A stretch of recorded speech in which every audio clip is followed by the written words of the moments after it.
All right, Myra, thank you very much. We're going to continue that discussion this morning. Mark Corum and Dr. Ronald Ostrom with us this morning from Hall Ambulance. Good morning to you both. Good morning. All right, so Mark, you guys have been doing this for quite some time, but it's getting more attention now, especially the NFL just had that lawsuit settlement where they agreed to, I think it was a $765 million fund for this.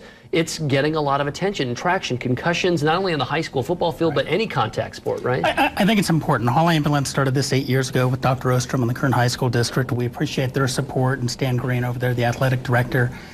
Maybe the real positive thing for the NFL and the players agreement is that they have set aside tentatively a large amount of money to do prevention and education about mild traumatic brain injuries. And Dr. Ostrom, there is more education getting on out there. You guys were kind of encouraged that more kids are being diagnosed. It's not that there's more kids actually getting these injuries, it's just being recognized more often, right? Right. The awareness is out there. People are starting to realize that the implication that a concussion has and returning a player to contact when the signs and symptoms of the initial concussion have not resolved can be catastrophic. So how do you diagnose that as a coach and a parent? I think we have a graphic. We can talk about some of the symptoms. I think we're going to start with the signs first. Concussion includes what, a vacant stare? Sure, absolutely. A vacant stare, most commonly it's related with a loss of consciousness. Player suffers an impact on the field.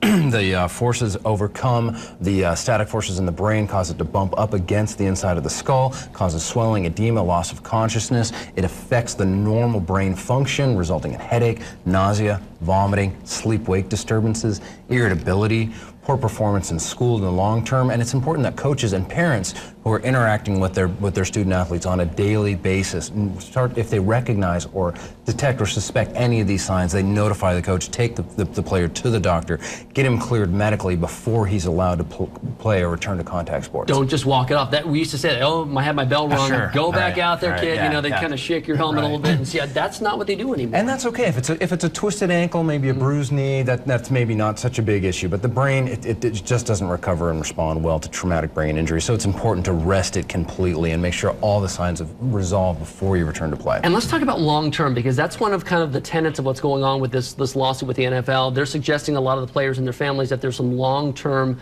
perhaps deficits because of this. There is a way that you can diagnose this, isn't that right, to kind of track students? Is that right? Yeah, there is a way. They are starting to realize that the effects of concussion are cumulative. They're starting to do these cognitive tests. One of them is the impact test. There's several different types, but one of them is the impact test. And what it is, it's a battery of cognitive tests that's given to a student athlete before he starts participating in contact sports, and then after he suffers his first suspected concussion.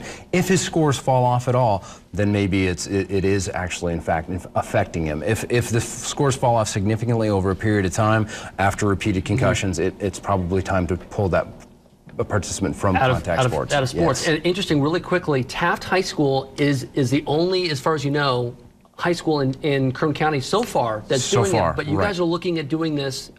Yeah, like there are some surrounding counties. Tulare County, there is some funding at Taft High School District for this. They're starting to do it. We're looking to partner with potentially Wells Fargo about which may help us get this program out to our student athletes. So important for all those kids out there that are playing high school sports and specifically football, but there's a lot of other contact sports out there as well. Absolutely. Fascinating stuff. Again, that seminar later today. It's not open to the public, but you guys are encouraging all the staff members to make sure they get to that. Absolutely. All right. Well, thank you both for coming in with us this morning. Thank you very much. Really interesting stuff. Maddie, let's send it back to you.